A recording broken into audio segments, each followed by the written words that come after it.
Okay, so for tonight's video, I wanted to talk about the 6 manipulation techniques that narcissists use to keep their victims sucked in to their little game. So I guess the first point to address is, why do narcissists manipulate? And the answer is there's 3 reasons. Narcissists manipulate because they like to see if they can. It's fun. They don't experience emotions in the same way that you or I do. They are perpetually bored. And because they are perpetually bored, they try to entertain themselves. And they do this by lying and manipulating and just kind of seeing what they can get away with. The second reason they manipulate is to get away with bad behavior and to make you okay with their bad behavior, so you stay sucked into their game. So the more you stay sucked in, the more they can manipulate you and the more fun they can have. The third reason for their manipulations has to do with feeding their ego. Everything a narcissist does is to feed their ego. Everything. If they insult you or put you down or tell you some nonsense lie and you believe it, that feeds their ego. If they are bringing you hot cocoa on a snowy day, that's a manipulation. Everything that they do, you might even think, well, how is that manipulative? Everything. They're keeping a mental tally. So if they're bringing you, hot cocoa and s'mores on a snowy day, it's so you start to trust them and you let your guard down around them and you think, oh, what a wonderful, kind, caring person this is. And they're in their mind, they're already like 6 steps ahead. I mean, you can't even try to outplay these people or outmanipulate them. They are just professional con artists. So just know that if you're with a narcissist, everything they're doing is a manipulation, and you're really your best bets to get away from them. Okay, so the denial of the behavior. What they do too is they will admit to like the bare minimum. And you've probably seen this if you're in a relationship with a narcissist. It could be, first you have your suspicions of cheating, and they deny it. They love you. They would never do that to you. They're so offended. How dare would you accuse me of that? Here I am, this wonderful husband, and they're so offended. But then you find this, let's say it's a sex video, and you're like, well, here you are, like you're on camera, and then it's like, well, okay, so maybe I did know her and we did have sex, but it was just that one time. And then you find out, well, this woman has 3 children by him. Okay. So it's like, okay, well, I knew her and we had sex, but it was just those 3 times. And it's like pulling teeth to get them to admit to the whole truth. The reality is you will never know the full truth because they don't feel like they owe it to you. Really is what it boils down to. They're going to deny and they're going to lie about everything. Second technique is triangulation. Triangulation is basically forming a triangle with 3 people. It doesn't have to be a love triangle, but it commonly is. Probably the most common type of triangulation is a narcissist and his wife and his girlfriend. And next thing you know, the wife and the girlfriend are, instead of being mad at him, they're mad at each other. And now each one of them is the problem, not him, not his lies or his deceit or him, having a relationship with both of them at the same time. So if you are in a relationship with somebody and you are thinking that this third person who doesn't know you, doesn't owe you anything, is somehow the problem, then you're being triangulated.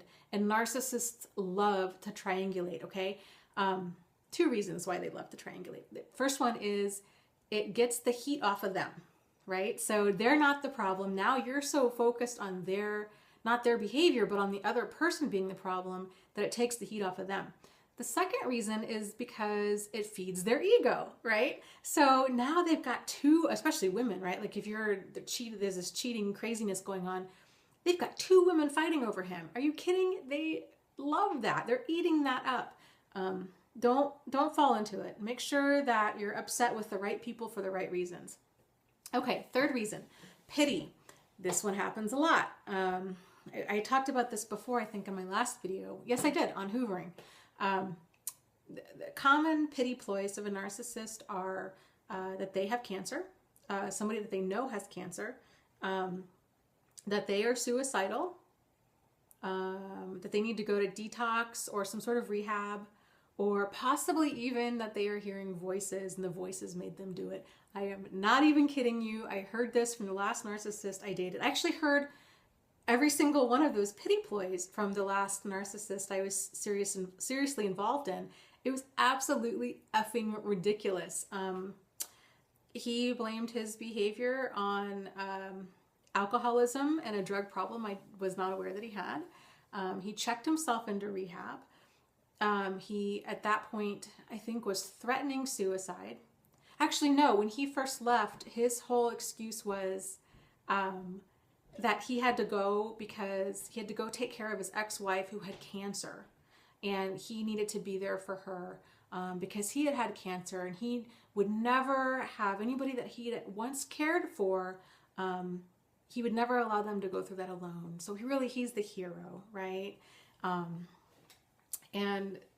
then, okay, so after the cancer thing was not real, and she wasn't his ex-wife, it turns out she was really his wife. That wasn't real. The alcoholism and drug addiction stuff was not real. He did go to rehab. He checked out in like 2 weeks. He got her to pay for the whole thing, which, wake up. And the third thing was, what did I say? Suicidal. Yeah, totally suicidal. And the fourth one was that he was hearing voices. So he was like throwing everything he had, trying to get pity and forgiveness from her and pity and forgiveness from me. Little did he know that actually her and I were talking at this point and had an understanding of total transparency. So we were sharing all of his communication. It was a bunch of nonsense. Of course, that is a deal breaker, like times 10 to me. That was so much nonsense. There's no way I would want that in my life. And sadly enough, she ended up staying with him. For reason number 6, which I'll get to, she stayed with him. Okay, so reason number 4, guilt. So if they can't deny their behavior and the triangulation doesn't work, then they're going to guilt you. So all of their bad behavior, their cheating, their lying, their stealing, was somehow probably your fault. So maybe you'd gained weight, maybe you were spending too much time with the kids, maybe you weren't giving them enough sex, all of these things, right? So the victim thinks, oh my gosh, well, maybe because everything, okay, so this is another thing. Okay, so with narcissists, whenever they lie, there's always like a little kernel of truth to it. But it's like a kernel of truth surrounded by like a giant lie, okay? So victims think, oh, well, I guess, I have been really busy and we haven't really been having sex that often. And okay, I guess I can see my part in it. So I'll work on me. And then hopefully when I change, then this behavior won't happen again. But the reality is, honestly, with that, best case scenario, that's true. That you're really busy with the kids and with work and you've gained weight and you're not having sex with your significant other and they decided to go out and get it somewhere else. Best case scenario, they don't know how to communicate effectively and their way of solving it is to go sleep with total strangers. Okay? Worst case scenario, they're a narcissist and they're a flat out liar and they're manipulating you. So really, either way you look at it, you lose. Just saying. All right. 5th manipulation technique is intimidation. They might make thinly veiled threats, something where if somebody else were to see them, like through text messages, that it wouldn't necessarily register as a threat. So it might be something like, I really hope you get home okay tonight. Or, I really look forward to seeing you this weekend. When maybe the last thing you told them was, I'd rather be dead than see you again. Something like that. So it's some sort of like little hint that they're going to hurt you, but nobody else would see that. These forms of intimidation can also be physical.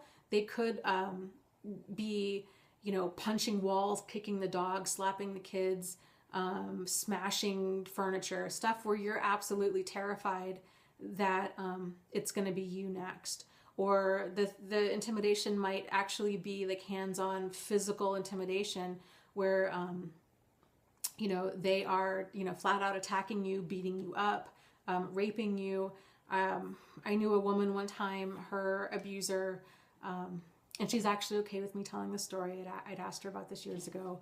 I won't mention names or locations, but her abuser, when he would get upset, he would take his gun and he had jammed it in her mouth so many different times and threatened to blow her brains out that he had knocked out all of her front teeth. And she was, yeah, she lived in terror of him for a very long time. So when people say, you know, why don't victims just leave? Well, that's one of the reasons they don't just leave.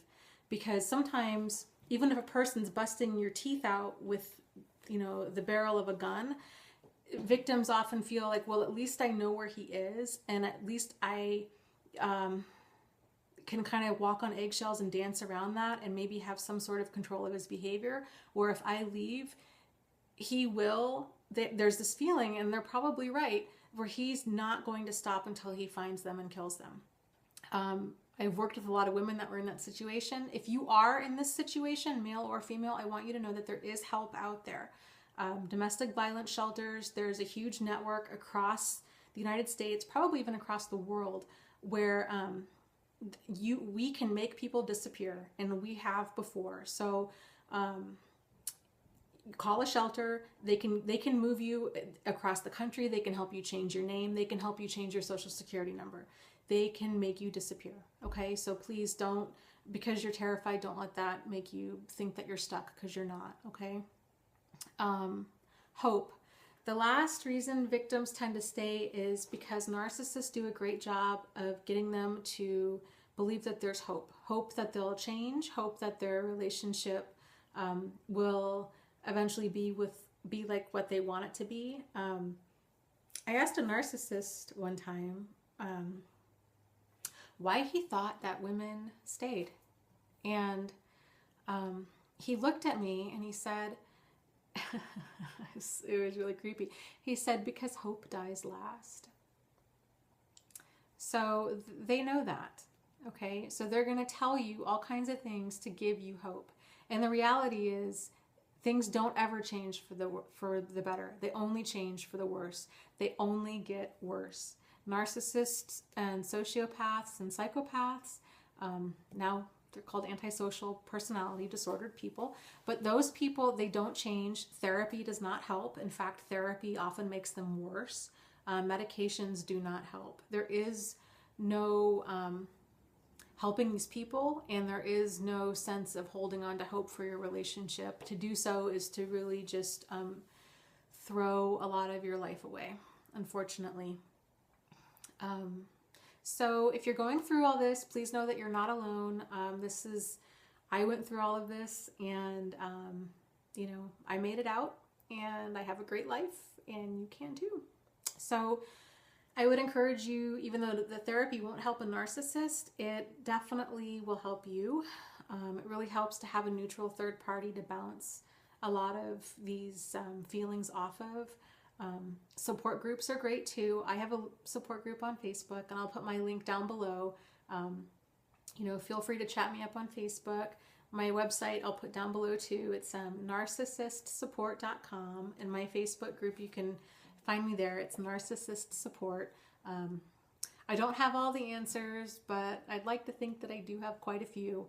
And if you need help with something, I will do my best to either answer it and help you, or find somebody that will. Okay? So take care, have a good evening, and I will see you soon. Okay? Bye.